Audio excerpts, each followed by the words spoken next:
What is up, and welcome back to 24 Minutes of A24, the podcast that takes a look at the A24 library 24 minutes at a time. I'm Ethan Simi. And I'm Ben Lawhorn. This week on the pod, we're heading up to Minneapolis for a book signing as we discuss the end of the tour. The story of the 5-day interview between Rolling Stone reporter David Lipsky and acclaimed novelist David Foster Wallace, which took place right after the 1996 publication of Wallace's groundbreaking epic novel, Infinite Jest. Ben, what's up? How are you? Hey, how's it going? I got a new setup. Anyone that watches this will see it's literally the same room. I just my desk used to be right where all those movies are. I just flipped it around. Little YouTube surprise. Yeah, a little shock for everyone. It's not done yet. We got to get some posters up and bring some life to this room, but it's a good start. No, I think it looks good. You know, keep things spicy on the YouTube side of things. Try to. I on my end have a big, very puffy coat on. For those watching on YouTube, you might notice it's very cold in my recording shed, and so that's what's different on my end. We've flipped the weather out here outside. So this movie came out in 2015, directed by James Ponsoldt. It's 1 hour and 46 minutes long. Stars Jesse Eisenberg and Jason Segel. A little cameo by Joan Cusack as well. I wanted to put that in the list. This is based on a real book by David Lipsky, the real book that is about the interview, and features a score by Danny Elfman. I want to put a pin in a couple of those things and come back to them when we talk about this film, because I didn't know any of those things going into this movie, and I went in blind. I don't know about you. I don't know if you watched anything before you saw this movie. I think the only thing I knew is that it was an interview with David Foster Wallace. That's what it was based on. Okay. But I didn't realize that it had already been put into a book. I didn't the casting for me was a surprise for a lot of it. And I genuinely, until you just said that, had no idea Danny Elfman did the score. So this is all a surprise. I was watching the credits after I got done with the movie, and I was like, that's a familiar name. Very interesting. And you know, it's kind of funny because I really, really enjoyed the score. We'll get back to this. We do have a couple of housekeeping things that I just wanted to quickly put my finger on that I think are worth mentioning here. Two new movies, two very big new movies coming from A24. Marty Supreme is the pinball biopic that apparently is not going to follow a standard biopic kind of narrative. It's going to be a little bit interesting. That's starring Timothée Chalamet. And then we have The Smashing Machine. Now, this is the Safdie, The Rock production about a guy who can punch, right? Am I getting that? A boxer? That sounds right. Yeah, he smashes. He smashes things. Now, the reason I bring these two movies up is because it has been revealed earlier this week that Marty Supreme supposedly has a budget of $90 million, and The Smashing Machine apparently has a budget of $70 million, making them two of the most expensive movies that A24 has ever made. What's going on? I don't know. I don't get it. Why are the numbers so big? So these are both Safdie productions, right? But they're not together on either of them. I believe that is correct. I'm gonna check in live time here. I'm looking at Marty Supreme. So Marty Supreme is going to be directed by Josh Safdie, written by Josh Safdie as well. Okay. So that is worth noting here. And I'm going to look up The Smashing Machine. Google wants to fill in Smashing Pumpkins every time, and that is incorrect. That's not what I'm trying to get to. Let's see. The Smashing Machine, directed by Benny Safdie, written by Benny Safdie. Okay. So yeah, this is fascinating. A24 is like, let's split the boys up, and we'll just give them $160 million. That's what I was gonna say. It's like, you guys, here's your Uncut Gems money. Thanks for helping us out. Here's 160. Why does? I would think they'd be reversed. I can't believe that the pinball movie is costing $20 million. That is what is so fascinating to me. Why is that the case? Is it strictly because of Timmy's paycheck? I can't imagine The Rock's paycheck is less. You know what I mean? He's arguably, he's okay. I don't know. I don't say he's box office gold because he's had those Netflix movies, but he's terrible. Any movie that The Rock is in, I'm like, I don't think I want to see that. No offense. Except Fast 5. You got to see Fast 5. Well, never seen it. Should I see it? It's the best of the franchise. Wait, is that the one where they go to space? They go to the moon? So close. It's Brazil. But yeah, other than that, yeah, you're spot on. Nailed it. Okay, got that one right. Yeah. Here's something interesting worth noting. You mentioned Uncut Gems. Of course, they did Good Time as well. I don't have Good Mhm. Time pulled up, but I did pull up Uncut Gems. Budget of $19 million. Now, what I think is Wow. really interesting, this is kind of like the Ari Aster effect, the Eggers effect. Now it's going to be like the Safdie effect, right? A little bit with Alex Garland as well with Civil War, because that was the big thing, is like Civil War cost so much money. It's like, what did he do before Men? And that costs like, I don't know, whatever, $12 million probably, or $15 million. Like, couldn't have been that much. They go from a budget of $19 million working together on a very distilled character piece. Now they're each receiving north of $70 million a piece. Does that change things for them? Like, you know what I mean? Like, does the trajectory stay accurate? Because that amount of money can change how you make a movie, and you could lose some of the Safdie magic. That's what I'm curious about. Like, I want both of these movies to be great. Obviously, I want every movie to be great, but I'm curious if like either one or both of these maybe don't get their money back. If the next step is like, okay, you guys have to come back together and make a movie as the brothers. Like, we can't do the solo stuff anymore. Like, we gave it a shot. That's fine. But like, you guys are 2 for 2 with Good Time and Uncut Gems. So let's get the magic back together. That is going to be fascinating. It's going to be really interesting. $160 million between for the two two movies. That's unheard of. That's unheard of. I'm pulling up right now Civil War movie. Wikipedia. What was because remember when Civil War come out, the big conversation was, this is the most expensive movie A24 has ever made. $50 million for Civil War. So both of these films are now the most expensive movies that A24 has ever had a production stamp with. Now note, of course, they are in this new phase, A24, of course, in this new phase of being big spenders. They've mentioned this, how they want to get into more IP. They want to get into more action. They want to get into things like that. And this is obviously the start, because it used to just be, cool, we'll buy a movie out of Sundance, or we'll buy a movie out of South by and call it good for $15 million and we'll distribute it. Jesus, it is a little bit mind-boggling to me. Can I read you the cast of Marty Supreme real quick? Because please, I know we talked about this a couple of weeks ago, but I just can't. If we're going to talk about it, I want to talk about it. Timothy Chalamet, Gwyneth Paltrow, who probably doesn't know she's in this, she had no idea. movie. Yeah. Tyler the Creator, Kevin O'Leary, Abel Ferreira, Fran Drescher. Interesting on Fran Drescher with the Actors Guild with SAG. Yeah. That's a fascinating casting decision. I wonder if they're getting a big tax break on that. Now, on the other side of the coin, we have the Smashing Machine, which is the Benny Safdie, Dwayne Johnson one. This is starring Dwayne Johnson and Emily Blunt. That's all we know. Jungle Cruise too. Hell yeah. Where's our boy Jesse Plemons? Put him in the cast. That's what we need. Hey man, I like Jungle Cruise. Good movie. I do too. I thought it was a good movie. It was fun. It's exactly what it needed to be. It's like 25 minutes too long, but other than that, it's pretty good. There are some other people I noticed now that I'm looking at the wiki, but they're like, there's a lot of no names, and I would assume there's going to be a lot of people in this movie, like a lot of athletes, a lot of teams, that kind of stuff. If you have to hitch your wagon to one, Marty Supreme and the Smashing Machine, to say this is going to be the successful one, this one will not, where are you going to go? If they can hit the tone of The Wrestler, I want to say the Smashing Machine, because I love The Wrestler. Yeah, that was going to be but that's a big caveat. The Wrestler is like a caveat. 1 of 1. I got to be honest. Yeah.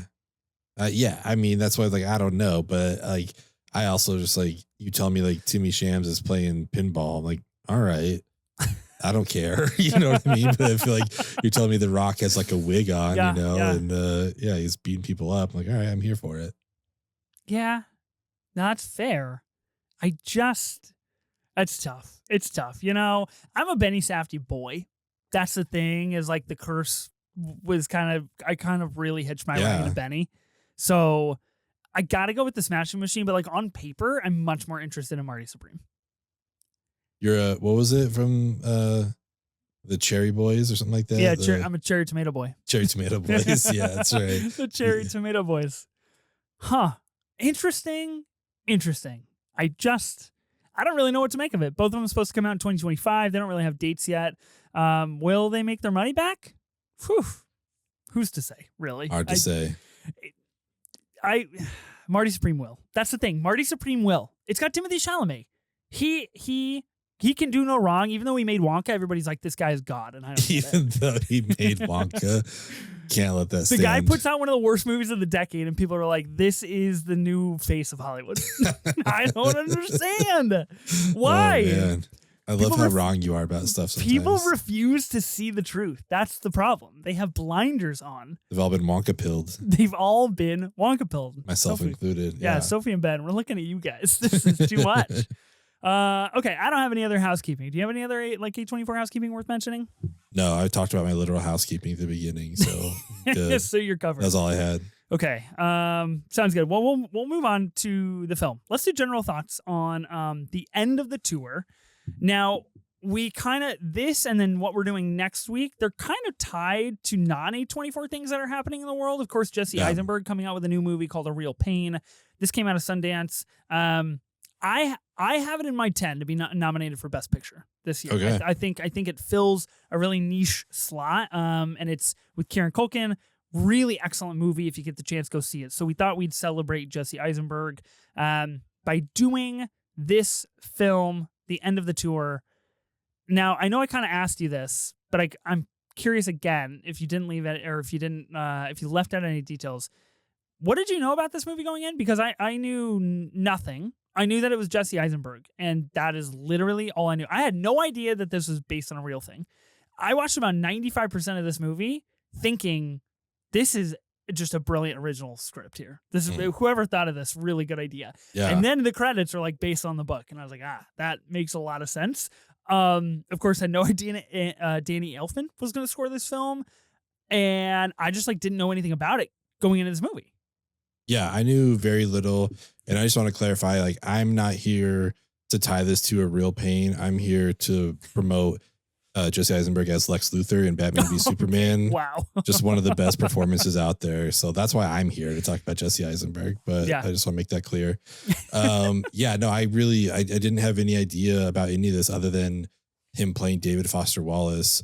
One thing I really didn't know was just like, I didn't know I was going to like Jason Segel this much. Like it was kind of, I was like, I was secretly dreading watching this movie. Really? I was like, oh, this is going to be boring. Really? I feel like this is going to be boring. Yeah. That's how I felt about it. Like turning it on, like when we put it on the calendar, it's like, oh, all right, I guess they can't all be winners. You know, we gotta get through Slice, you know. That's so rude of you. Wow. I mean, I'm just being honest, you know, I wasn't looking forward to it at all. Okay. But you know, here we are. Here we are indeed. I didn't know who David Foster Wallace was. I don't know anything. So people listening that are just like, Ethan, you're an idiot. I know. I don't read books. And so by that math, I am not a smart guy. So I didn't know who David Foster Wallace was. I didn't know this was real. I didn't know that this was a thing. I had been wanting to watch this for a while, so I kind of was the inverse of you. I was like, cool, it's on the schedule. Nice. Of course, I put it on the schedule, and I was like, this is great. I finally get to watch a movie that I wanted to watch. I feel like really deep in the A24 catalog, of course, from 2015. I feel like a movie that I have never heard anybody mention in the real world, in the wild. Nobody has ever in their life been like, the end of the tour. Have you seen that movie?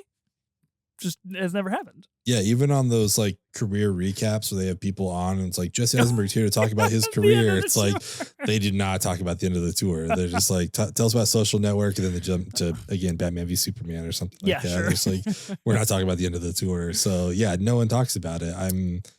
But yeah, I don't know. I think it's something that's worth watching and recommending, I think. Okay. So that is that your general review worth the watch? Yeah, I was surprised. I mean, if we're getting into general reviews, like our general thoughts, like I liked this. I thought it was really well done. I don't know how surprised I was as much as just like disappointed that I don't get to see this side of Jason Segel more. Like he was really, really good. Like he was funny, but he always is like, you know, the comic relief. He's just the funny dude. And yeah, he's great, obviously, but like seeing this side of him where he gets some monologues and gets to, you know, have some real emotion. I'm like, oh shit. Yeah. This guy's like, he can do it. He's got it. And I love seeing that. Jesse Eisenberg, I think he's just always Jesse Eisenberg for the most part. You know what I Yes. mean? Like, Yes. for better or worse, in some cases it works perfectly, like Social Network. And this one, I don't know. I was curious how similar he is to the writer, David Lipsky. I don't, Mhm. I have no idea, but yeah, this was a good movie, and I thought it had a fun cast of like supporting characters. Joan Cusack plays someone that very much seems like she's from Minnesota. Like she's just like Yeah. overly nice, and she's like Yeah. there's some funny dialogue from her in here. Like, you're wearing that? He's like, it's a radio interview. Like, yeah, this is what I'm wearing. So yeah, I don't know. There's some funny stuff, but I'm happy to be wrong that like Mhm. as much as I wasn't looking forward to this movie, I'm glad that I watched it, and it is something that I would like recommend to people. It's like we talk about it a few times here, every once in a while it comes up, but it's like this is a real A24 deep cut, like Yeah. that I would imagine 99 out of 100 people we talk to haven't seen this movie, and I would recommend it to them if they like this kind of like dialogue heavy film. I think this is a great example of that. Yeah, totally agree with everything that you said. I have a lot of things that I want to talk through. First, I guess I'll start with my general thoughts because I have a lot of, like I said, I have a lot of things. Um, I kind of fucking love this movie. I thought it was like really good. Mhm. I thought it was really really smartly paced. I thought the score was wonderfully kind of transcendent and ethereal. I agree that Jesse Eisenberg only plays Jesse Eisenberg, and I think he's like one of two or three people in Hollywood that can get away with that, and like Mhm. that's why you want him. Is this accurate to anything about the book or like their real life or anything? I have no idea. I don't really care, to be honest. I like watching this in a vortex, and I thought it was Yeah. really good with that. Jason Segel, what the fuck happened? Like, what happened to this guy? Because he is so good in this movie, and his monologues are so well delivered, and his comedic timing is really good, and he Mhm. uses it as a strength and not a crutch, which I think is Mhm. really imperative for this kind of a character. And he is just really kind of mesmerizing to watch. He's very magnetic in his performance. He goes on this run in the late aughts. He does Tenacious D in the Pick of Destiny. He's uncredited, but he's in there. He's a frat Mhm. boy. He does Knocked Up, Forgetting Sarah Marshall, I Love You Man. And then he gets in a Family Guy, he does Despicable Me, and then he kind of gets back into, like 3 or 4 years later, the 5-year engagement, This Is 40, This Is the End, Sex Tape. Like, he is typecast so hard as like the funny guy that you'll like and you'll never marry, and Mhm. is just kind of a loser. Yeah. And I think Hollywood did a really big disservice to Jason Segel, and that makes me really sad. Just knowing what he can do and what he's capable of in this film, and it's like maybe one of the only things he ever made like this. Like, he's a white guy that I wish I would have seen in Oppenheimer. I think he would have been good. Give him a serious role. He You would know have what I been so mean? good. Put him in a good frame, like a good glasses, good Yeah. frames on his face. Put him in a Like, nice tux, walking fast down the hallway. Give him like a binder of papers to hold. yeah, he's That's our solid. guy. He's locked in. He'd be so good. Oh man! Yeah, I don't know. Wow. Yeah. Hollywood has failed Jason Segel. And the only upcoming thing he has is the next season of Shrinking. That's it. This guy Which can't is find a good can't, show. can't do It's anything. a fun show, but it's like it's not enough. It's not enough. It's not enough. The other thing I wanted to mention, Mickey Sumner is in this movie. She plays one of his friends. And I only call her out. She plays Betsy. I only call her out because she plays Sophie in Frances Ha, and I think that's amazing. Anytime I get to see her, she's Greta Gerwig's best friend in that Gotcha. film. She's great in this movie for like the 6 sentences that she speaks. I really liked the chemistry between Jesse Eisenberg and Jason Segel. How did you feel they do as kind of these sparring intellectuals? I think they did a great job going back and forth. I think that was some of the most. I mean, this whatever is we spoil these movies. This is gonna be spoiled, so Oh yeah. I hope If you you've haven't seen seen it. this movie by now, you're toast. Not that this is like a huge spoiler, but like when they get to the point where they're like going at each other and just Yeah. like, oh, you just like you want to be the most intelligent person in the room and like you talk down so you can like be on like all that kind of stuff. Like them that tit for tat once they get back to once they leave Minneapolis and get back into the car, Mhm. everything from there to me is just like dynamite. Like it was so good. I mean, we talk about movies so often that don't know how to like stick the landing or whatever, but this movie did the opposite. Like it's just it really it went up a level to me with all that dialogue, with that exchange, and I think their chemistry is a huge part of that. Like I believed everything that was going on, so I was super into it. It really is. I think they play so well off of each other, and even their physical statures are really interesting because Hmm. Jason Segel, much bigger guy, taller Yeah. than Jesse Eisenberg, and Jesse Eisenberg just, I mean, we all know from The Social Network, like he is kind of like the fiendish smarter guy who is just can like tuck himself back into a corner, but he can still fight his way out. And yeah, there's a scene that we'll talk about where they kind of get into it. And we do get that very prominent establishing shot of their physical prowess against one another.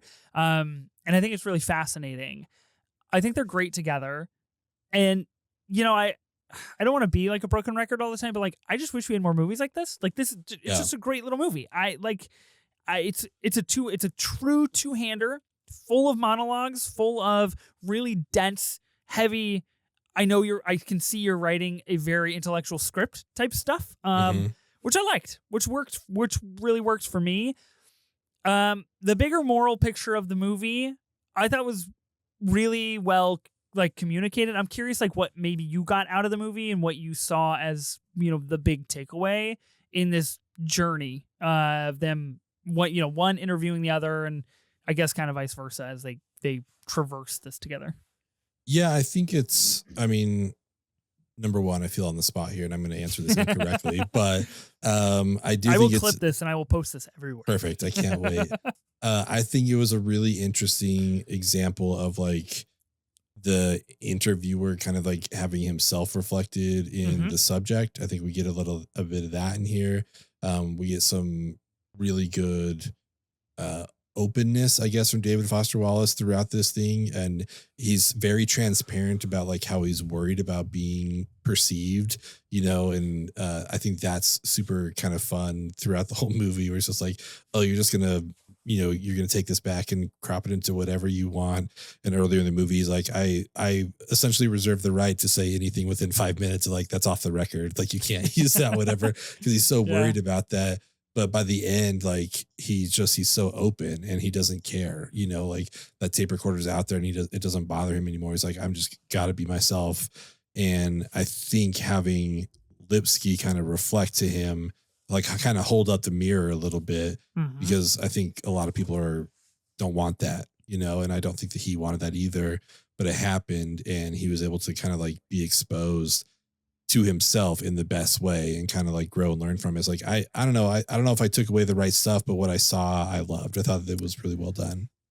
Yeah, I mean, I do think that's kind of part of the magic of the movie is you can like take away a lot of different things. Mm. And I think what you are getting at is a really important reflection that the movie is definitely leaning towards. Um, I kind of, I kind of took away from it of like, uh, this idea of self-identification and how you operate and function with who you think you are in the Mm. world and how Mhm. successful you think you are and maybe like what that means to you, along with like the mental fragility of any single person about Yeah. about so many different things. Like David Lipsky, who's played by Jesse Eisenberg, like he is so fragile about so many different things other than David Foster Wallace, who's played by Jason Segel. Like they care about very, very different things. And like Lipsky wants what Wallace has, and Mhm. Wallace is very fearful that other people want what he has, and he wants to steer clear of people wanting that because it's not all, not everything is as it seems kind of a situation. Yeah. Yeah, I really, really enjoyed the way that the script was kind of walking through like really a myriad of different kinds of Mhm. things. Could you be a writer, do you think, after watching this movie? Are you like, man, I would love to write a 1,000-page book? I shared with you one page of a script I wrote, and I wouldn't share any of the other script that I wrote because it was so atrocious. So no, I could not be a writer at all. At the very least, myself from however long ago that was, 15 years ago, 10 years ago, couldn't have been. Yeah. I don't know that I could. I think I wanted to be, when I was younger, that's something that I kind of aspired to, but I think that also was a reflection of like being an only child and just having to entertain myself. So you just like kind of come up with things and whatever. So I thought maybe that'd be an avenue, but I think I'm much better behind a video editing program than I am with like a keyboard or anything like that. So you're not a secretly worldwide renowned author, is what you're telling me. Yeah. My pen name, is John Grisham. So that's what I use on the side. Yeah. Could you imagine 170 episodes in? You're like, not my real name. By the way, I'm actually a different person. Forgot to tell you. I could never write like that. That's far too intimate for me, and that's kind of crazy. Do you want to read Infinite Jest now after this? Because I saw this movie and I was like, I kind of want to read that book. And I really don't feel like that about a lot of movies, and I definitely feel like it after this. That's literally what I was just about to ask you. Is like, would you read this? Because I'm kind of curious to now. Like, I wouldn't have beforehand, but now after watching this, I'm like, oh, it's kind of interesting. So, I'm up for it. Maybe we read it, and it's like the first 24 minutes of A24 book club. We'll go through Infinite Jest together. There we go. Yeah, that'll only take literally 1,000 episodes to get through a 1,000-page book. Yeah, don't worry about one page it. at a time. Yeah, sounds about right. Yeah, I do really want to read it. I think it would be interesting. Okay, do you want to do True Cinema? Walk through this movie a little bit. Yeah, let's do it. Okay, sounds good. First off, we kind of get really thrown into the state of things. Basically, Jesse Eisenberg receives a phone call, and somebody's like, yo, David Foster Wallace died. Like, do you know if this is true? And he's like, oh, no, I'm pretty sure it's like a college rumor or something, as he starts going on his computer. The guy's like, well, I wanted to call you to see if it's true because you would know. You would definitely know. And then, like, he kind of doesn't really respond. And then we just dive into, like, this 13 years earlier, which, I got to be honest, really worked on me. I was like, oh, why does he know him so well? Why are we going back 13 years? Like, why did things transpire so long ago? Also, like, Jesse Eisenberg talking on a phone, I don't know. I could just watch it for like 3 hours straight, and I love the opening a movie with that. Yeah, it was a solid opening. I love almost the version of like record scratch. You're probably wondering how I got here. It's like you're probably wondering why this person's calling me about David Foster Wallace dying. Let's go back and establish a story. So yeah, I was hooked just from the beginning. Like, okay, cool. I like how you guys are starting this up for us. So we go back in time and we find out that David Lipsky basically pitched to his boss, Jan, at Rolling Stone of like, we have never written a profile on a writer. You should let me go and interview this guy, David Foster Wallace, whose new book came out. And it's being called, like the book of the decade, the book of the year, like whatever. Like the accolades are already starting to pile up for it. In retrospect, working the way through the movie, I think it's really interesting that David Lipsky from Rolling Stone like pitched to go cover this, and I really do find that side of him really interesting in the film of like he's really enamored by David Foster Wallace because he wants to know why he's a successful writer, and I really do think he is approaching this a little bit impersonally and like a little bit backhandedly, where it's just like, well, how come my book didn't sell? I guess I'll go interview this guy. And then I can have my name attached to his success. And then I can maybe hope, bump sales for my book because he does bring a copy of his book. And knowing that is really interesting. And the pitch is kind of funny too, because he's just like, why haven't we written about a writer? And his boss is like, we're Rolling Stone. We don't write about writers. I'm like, I don't know what magazine. To tell you. So he does this. He pitches. He goes to David Foster Wallace's house, and like you mentioned, breaks out the recorder, and basically David Foster Wallace is like, look, I reserve the right to like cancel anything that I say into the mic. My fuck up quotient has been really high lately, and I'm just not used to this. And they kind of like set the grounds as a very charming yet awkward first interaction. That's a great way to put it. Yeah, because he is charming. David Foster Wallace. I think, it's a lot of that comes out in the film, and we get their back and forth, which is great. But at some point, though, Lipsky's like, "You did agree to the interview, though." Like, yeah. Which he says multiple times. Multiple times. Yeah, he reminds him multiple times, like, "You did agree to this, though." Mm-hmm. He's like, "Yeah, I know I did." So, but yeah, I mean, it's the same way as someone. I work, with cameras every day, and I can sit here and have a conversation with anybody, but the minute a camera gets turned on, much like the tape recorder, you realize like, oh, stuff's getting recorded. Mm-hmm. I need to be careful what I say. I mean, somewhat to the extent like us here on a podcast, it's just like we can bullshit all we want, like before we record. I raw dog the mic, dude. It doesn't even matter. But I guess there are some people who may, see things a little differently once there's a record button going. So it was fun to see David Foster Wallace like express that so early on. It's like, okay, you got to give me some grace here a little bit, because like you said, the fuck up quotient's been off the charts. Yeah, I love that term. Whenever I get behind the mic, I just know it's my time to shine. I feel let loose, to be honest. Yeah, I let it fly. Okay, so yeah, they're at the house. Now, I know that this bleeds into a couple of other scenes, but it is a theme that I want to talk about right now. I kind of want to take a quick sidebar for this. So, we get to the next scene that I have on the list here, the diner.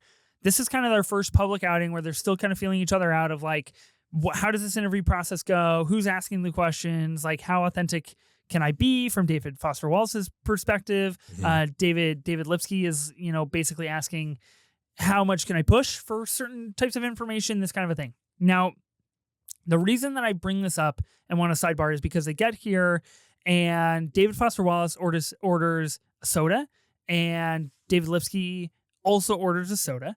And basically, they have this conversation about how David Foster Wallace doesn't drink anymore, and so David Lipsky is going to follow in suit as they do this interview process.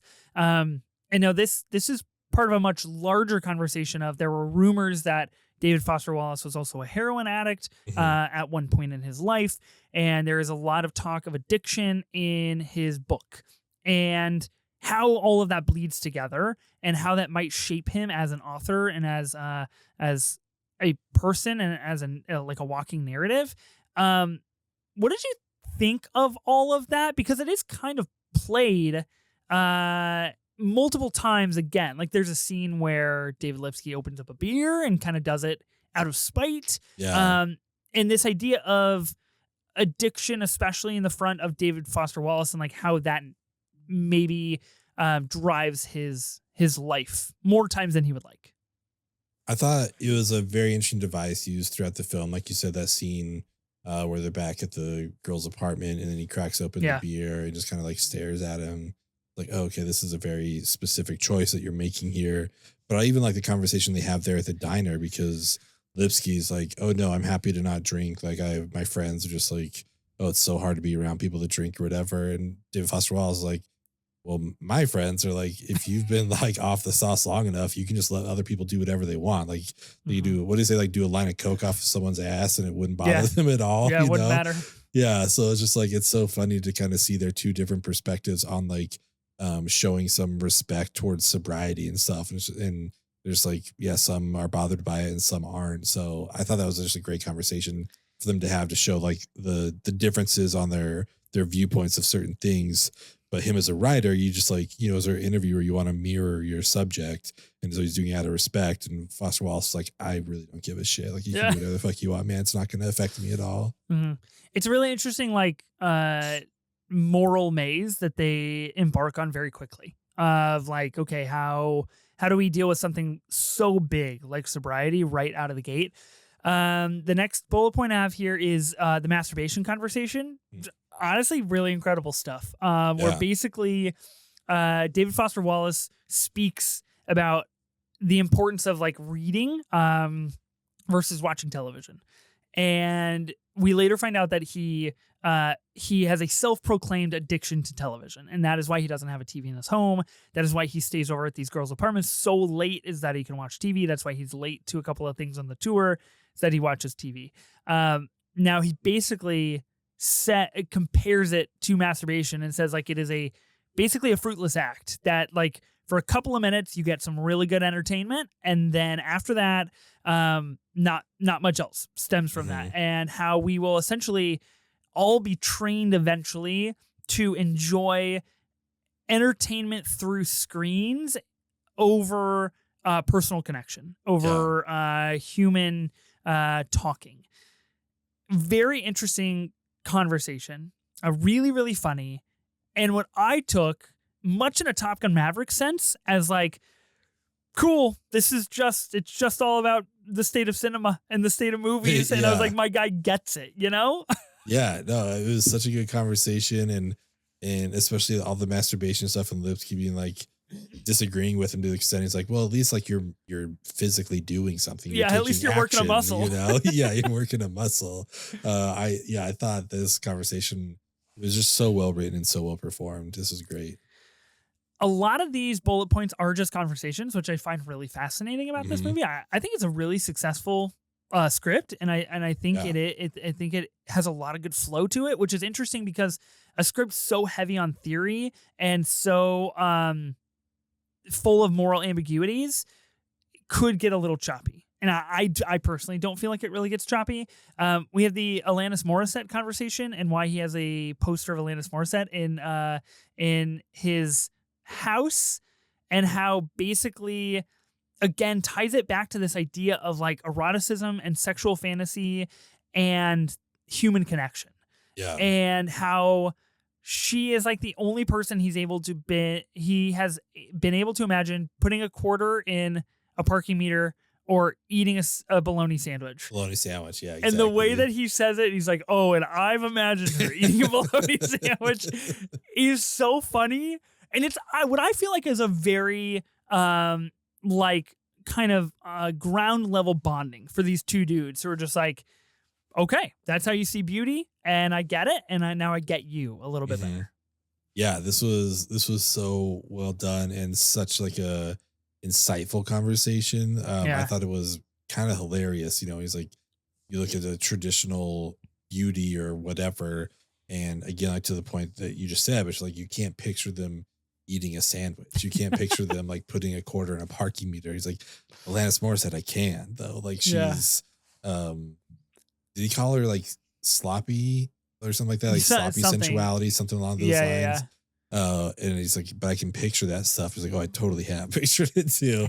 And yeah, it's such a great point, you know, just like on how, like what you find attractive or what you can imagine kind of thing. So this was awesome. Yeah. And it really does play a much larger picture of like what guides your interests and your intellectual stimulation as well. Like in your life, they head to Minneapolis, they head to the Twin Cities. They get on the airplane, and they have another conversation about when David Foster Wallace was placed under suicide watch. Now, this kind of comes about from David Lipsky a little bit, and it is a little jarring at first because you're like, oh, damn, like I thought this guy was your friend, and now he's going full reporter mode on you. And it's just like, well, what about that time you were placed on suicide watch? And just kind of like out of left field. And I feel like it's a really important conversation that they have in a very public space. And again, just like proves the mode of not everybody is what you think. And sometimes it takes a lot to get to where you are. And I thought this was one of the main moments for me in my appreciation for Jason Segel and his performance, because the minute Eisenberg asked him that question, when Lipsky asked him that question, you can just see the shift in his body and stuff like that. Where it's like, oh, okay, like we're not just buddies having a conversation. Like he's trying to dig deeper here. And this was again like the moment for me where I'm like, oh, Segel's he's got something, you know, like he's able to kind of like switch this on. And I just thought it was so well performed. This was a great scene. And just kind of the dynamics of this two-hander where you're like, are you ever closer to someone with your clothes on other than like on an airplane? You know what I mean? Yeah. Like you're just like, so there's just so intimate and tight with each other. And then to like bring up this awkward conversation, like this whole thing just works so well. Yeah, I totally agree with you. I'm reading through the IMDb page for this. Chicago Film Critics Association Awards, the Film Independent Spirit Awards, which is of note, especially for A24 movies as of late, speaking of After Sun and Past Lives. Seattle International Film Festival, San Diego Film Critics Society, all of these in which Jason Segel was a nominee / winner for best lead or best male lead. Awesome. So yeah, worth noting. Next I have the heroin addict story phone call. Now this kind of follows up the suicide watch question with like, okay, let's not forget that David Lipsky is not just here to be his friend. He is here to report on a story for Rolling Stone and to find a deeper philosophical meaning as to why David Foster Wallace is the way that he is and how he operates the way. He basically takes a phone call from his boss, Jan, who is played by I thought it was Ron Livingston. Okay, the IMDb says his name is Bob. So maybe who do Bob we need to is, like, contact about that? the in between Jan and David. I don't know. Which I think is a really funny role for Ron Livingston to just get on the phone and just be like, ask him about his heroin. You're not his friend. Ask him about his heroin addiction. And Jesse Eisenberg is like, okay, I will try my best. And that's that scene.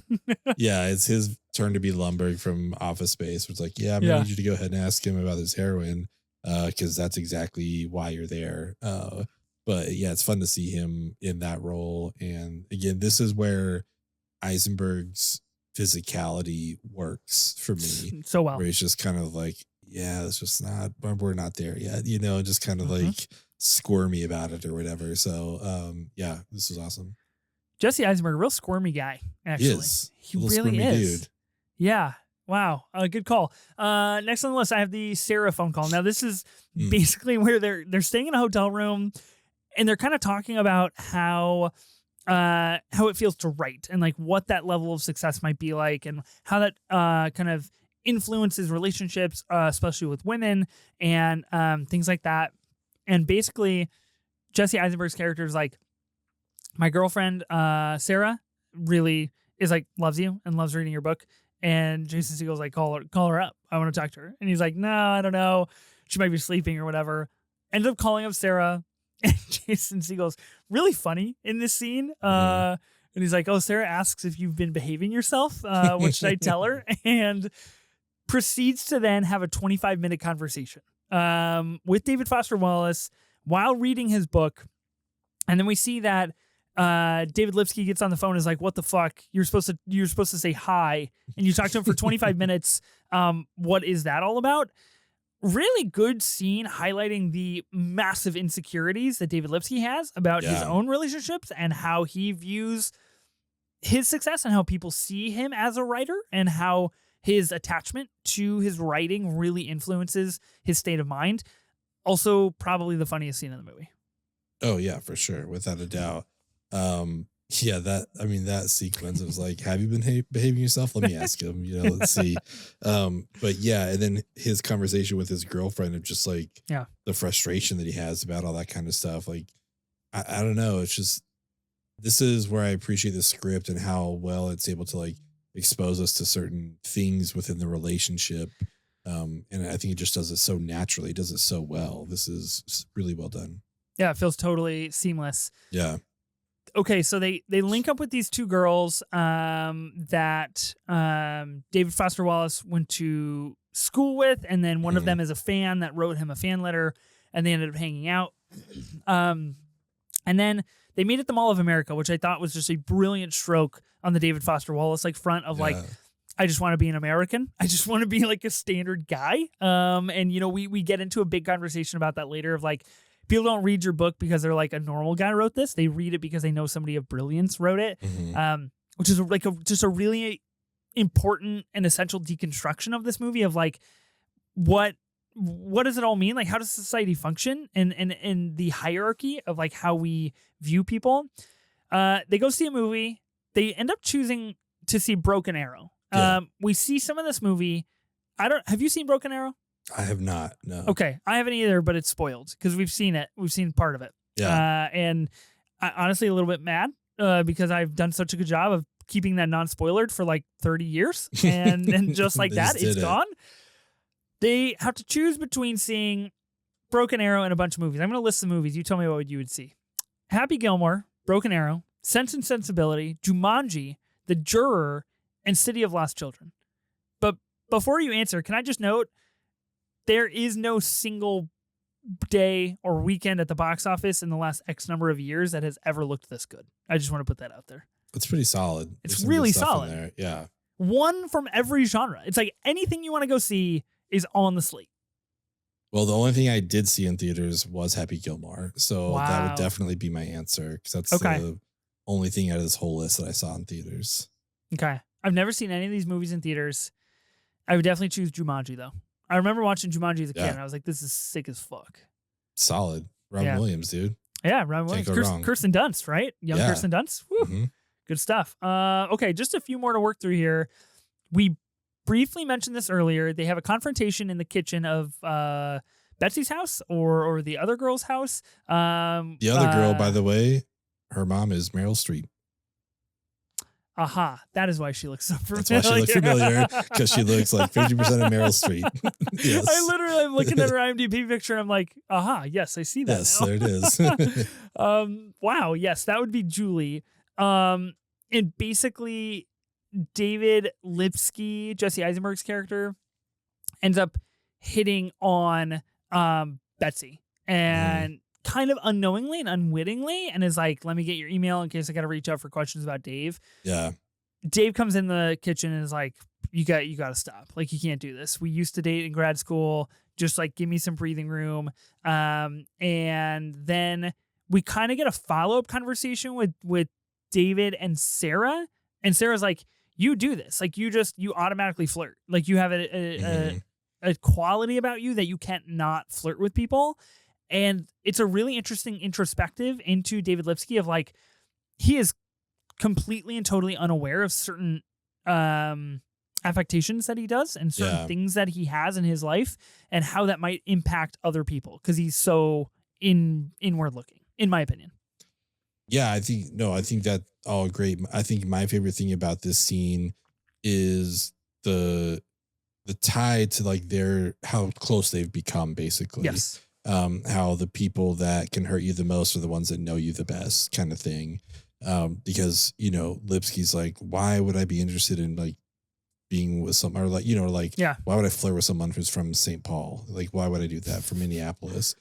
And then David Foster Wallace is like, such a good comeback. He's like, well, why would you do that with someone in Los Angeles? Because like earlier in the film, Lipsky admits that he like was holding a long-term relationship while also dating someone in New York. So he was like cheating on her. Like, he's like, we tried the bi-coastal thing. Yeah. Like, okay. So it's so funny because like, in a moment of transparency and openness and getting David Foster Wallace to like trust him a little bit more, he's like, all right, I'll share something about myself. Yeah. And so then to see it used on him later in the film, I was like, oh my God, like that's such a good line. It's just like, yeah, Minneapolis is a lot closer than LA. Why wouldn't you like flirt with someone from here? So I thought that scene was just like brilliant. And this is where David Lipsky opens a beer, even though he's going in the kitchen for a soda. He opens a beer and just stares at David Foster Wallace. Mm-hmm. Pretty diabolical, very Lex Luthor of him to just be like, look at your weakness. It's right here in front of you. Kryptonite right here in my hands. But we get that great shot too, though, afterwards, like when the girls have fallen asleep and David Foster Wallace is just like hooked on the TV. Still, he's like, glued, man. Almost like not blinking. Like he is so into it. And it's just like, this is so cool. It's such a cool little detail. So cool. Then the next bullet point I have here is the stitch of the modern day and the tape. When we got back to this and we kind of get, I know we skipped over a couple of conversations in the car. There's some other stuff that they end up mentioning. But this is what I felt most important to tackle next, is where where basically the movie is proceeding as usual. And then we cut back and splice back to realizing that 13 years in the future is where David Lipsky is listening to this tape. Yeah. And Jesse Eisenberg is just a great crier on screen for me. And it got me. I was like, this was beautiful because I didn't expect us to stitch back. Mm-hmm. I had kind of just become so enveloped in the story. And that I thought was really effective. Yeah, no, it's a great point. I wasn't waiting for us to jump to the present again. Like, I just felt like we were there the whole time. So when it happened, it was like, oh shit, that's right. This is technically all like a flashback. This whole movie is like kind of a flashback. And they just like pulled it off so flawlessly, I think, between, him listening to it and us like watching it happen. It did make me wonder. It's just like how much of this was actually based off the tapes, how much of this is like completely accurate. Did they have access to it? Like all that kind of stuff. Yeah, I don't know. I thought it was such a cool scene. It was good. Obviously comes at basically in succession with them having the conversation, and David Lipsky finally prodding and saying, what I have to ask. I leave tomorrow. What's the deal with the heroin rumor? And really, really pushing him on that.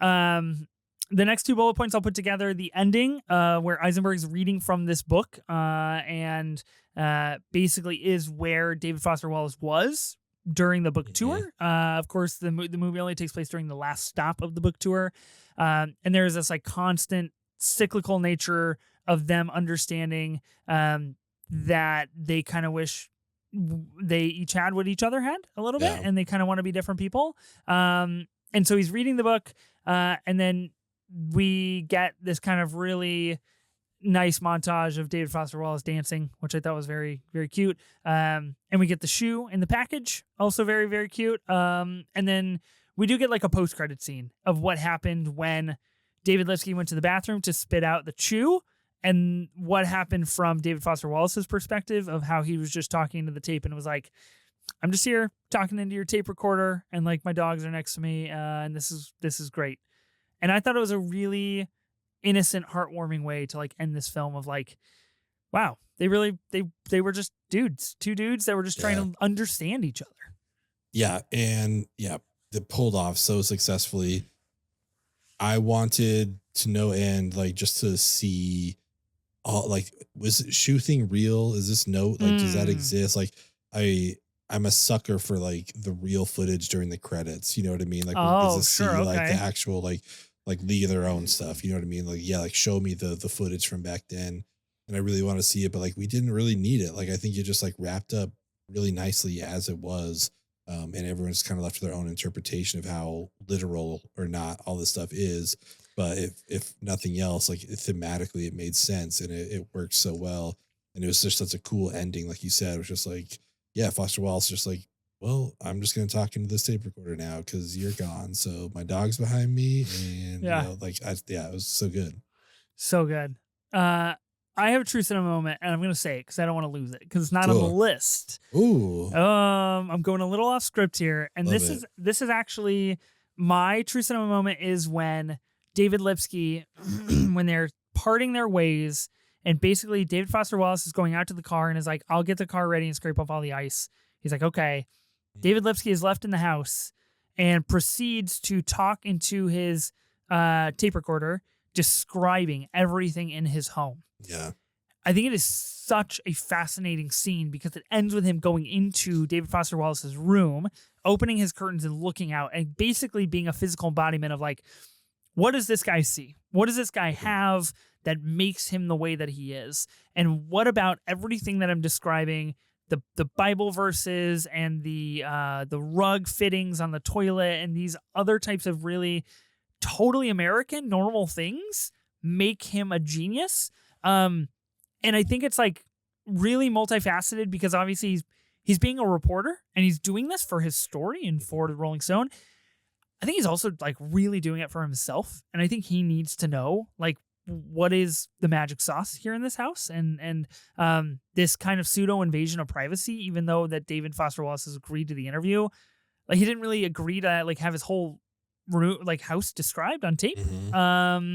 He does that a couple times through the movie where he like goes into these kind of off limits, Hogwarts style places where it's like, don't go into the Forbidden Forest. I can't believe him to get caught. Like, dude, me too. I thought he was going to get busted and he never did, which I think is interesting. Anyway, that's my true cinema. That's like the one moment of the movie where I was like, oh wow, this is like, it's so interesting from both perspectives. Yeah. That's a great scene. Honestly. Like I kind of just want to copy your scene because that really was one of the most interesting parts of the whole film. Yeah. Not allowed. You can't do it. You can't have it. You can't do that. You can't have it.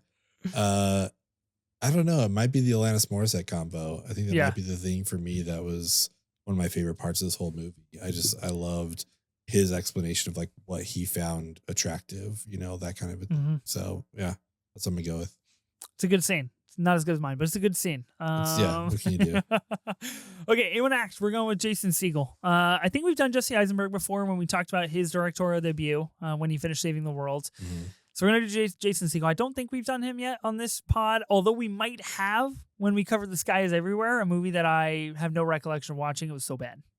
Yeah, that's your A1 Act, right? The Sky is Everywhere. That's it, the time that he was in that one movie. Okay, so we're going to do A1 Acts here. So we've got the end of the tour, Freaks and Geeks, Slackers, Undeclared, Knocked Up, I Love You Man, Despicable Me, Jeff Who Lives at Home, Forgetting Sarah Marshall, The Muppets, The 5-Year Engagement, This Is 40, How I Met Your Mother, Sex Tape, Our Friend, The Sky is Everywhere, Windfall, Winning Time, and Shrinking.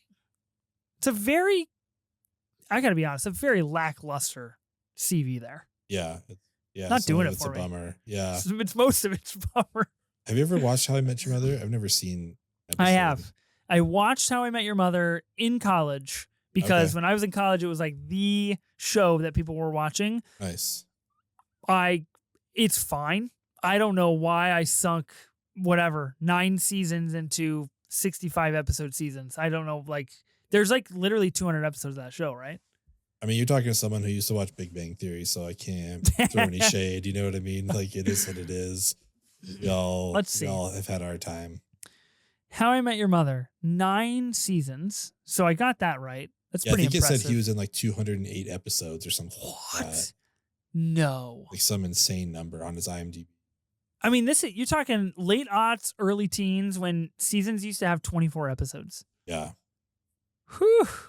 Yeah, that's a good question. Total episodes of How I Met Your Mother. Yeah, he was in 208 as Marshall Erickson. That's a lot of episodes, man.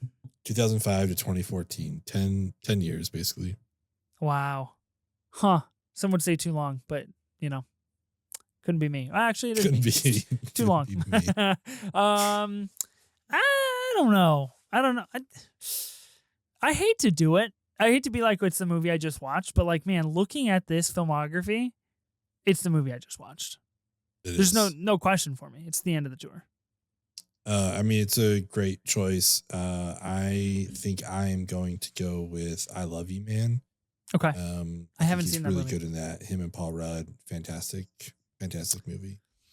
I did watch the film by the title Sex Tape. Have you ever seen this movie? I have not. This is essentially a 2014 erotic comedy featuring Jason Segel and Cameron Diaz as they basically try to reignite the flame of their love by filming a sex tape. That's the title. It's terrible. Yeah, it's very bad. I saw it before I had a Letterboxd, unfortunately, so I didn't get to log it. But it's a 2.0 on Letterboxd, so that'll give you some clues as to where we're at there. There you go. Crazy world that Jason Segel has fostered. That'd be another CV to pull up. Cameron Diaz's. Oh, man. Interesting to see hers. Yeah, that'd be interesting. I mean, look, Vanilla Sky. That's all you need to know about that. Oh, I was going to go Charlie's Angels, but yeah, either way, it's solid. Either way. The Mask? Good movie. Damn, dude. Yeah. Already better. I got to be honest. Already better than Jason Segel. We just busted out 3 films out of nothing. Pretty good. That's pretty good. Okay, let's do our A24 ranking for the end of the tour. What are you going to give it, Ben? I don't know. It's like, maybe I need to look at, I feel like I've been giving too many A's out, like since Slice. It's just like, you're trying to like realign. You feel bad for Slice. It's like, am I doing too much? But at the same time, like since Slice, we watched A Different Man, A Ghost Story, and We Live in Time. Like, yeah, those are all solid movies. 2 out of 3 ain't bad, as they say. As Meatloaf says. As Meatloaf says.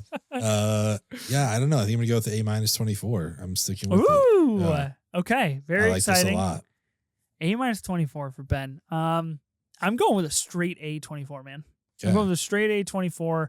I, like you, I'm a little worried that I've been giving out too many A's, but man, if there was ever a like true hidden gem of A24, so far for me, this is it. This wins that prize. It is deep in the catalog. Nobody ever talks about it. It's a really interesting character study. Really great meditation on internal mental struggles. Like and being a writer. I really liked this movie. That was really good. Yeah, it was so good. Yeah. Okay. Any closing thoughts on the end of the tour? A movie that you were not excited to watch and ended up giving an A- to. Here's my only thought is I'm disappointed I didn't come on here with a headband on. I wish I had a bandana on. I'm disappointed in you as well. I really thought you would have a bandana. I should have done it. Do you own a bandana? I don't know if I do, but I'm sure my partner does. Like, we could have found one. We should go as David Lipsky and David Foster Wallace for Halloween next year. Oh, I like that. Yeah, let's do it. If anybody calls us out and recognizes us, I think we should win $1 million. Yeah, or they should. Like, what a poll that would be. That's amazing. Yeah. Yeah, that'd be sick, actually. You could do the bandana. Yeah, I could do the Jesse Eisenberg frailty kind of shtick there. I like it. Next week on the pod, we're doing a movie called Hot Summer Nights in the middle of November because why not? We're going to end the pod the way we started, talking about Timothée Chalamet. It's an early Timmy Sham celebration. This movie came out in between Call Me By Your Name and Lady Bird. Now, I don't know if it's good because I've never heard anybody talk about it. We could have another end of the tour situation. I don't know. It's going to be end of the tour is going to be Slice. I don't know. It could go either way. It could go either way. The fact that it came out in between those two, I mean, I know his movie isn't like Lady Bird, but like still, I mean, to come out in between those two movies is kind of interesting. But I'm curious. I know literally nothing about this movie, and I want to keep it that way. I haven't watched the trailer. Oh, okay. You don't want to know. You don't want to know a synopsis. No, I don't want to know anything. I just want to put this on and see what happens. Wow. So, Best of luck to you. I'm looking at the letterbox, and that's already too much for me. Best of luck to you. Okay. All right. Then maybe I do already know too much. Yeah, that's what we're going to talk about next week. So I don't know. Tune in. Let's see what you think about this Timmy Shams movie. Also, let us know what your thoughts are on the end of the tour. If you've seen it, if you haven't, I feel like it's a recommend from both of us, an A and an A-. Like, check this out. It's pretty solid. I think you'll still enjoy it even if you haven't watched it yet. You've heard us like talk about it the whole time. I think it's still a really good movie. We're on Twitter and Instagram at 24 minutes of A24. Don't forget to subscribe to us on YouTube where you can watch us talk about these movies and TV shows, all these projects from A24. Thank you everyone for your support. Really appreciate it. I am Ben Lawhorn. And I am Ethan Simi. Spring break forever, bitches.